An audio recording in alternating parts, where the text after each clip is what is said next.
বিয়েতে কয়েক লক্ষ টাকার গোল্ডের মোটা একটি চেইন পরিয়ে দিলেন আফ্রিদির শাশুড়ি। জানা গিয়েছে আফ্রিদির স্ত্রীকেও কোটি টাকার হার উপহার দিয়েছে আফ্রিদির মা।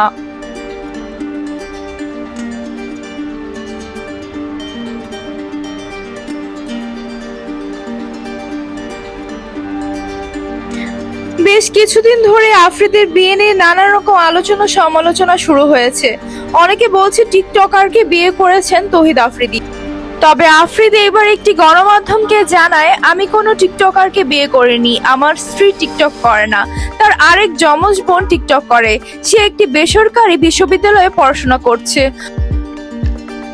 আফ্রিদি আরো বলেন, হঠাৎ করে মেয়ে দেখতে গিয়ে বিয়ের সিদ্ধান্ত নিয়েছি, খুব শীঘ্রই আনুষ্ঠানিকভাবে বিয়ের ঘোষণা দিব।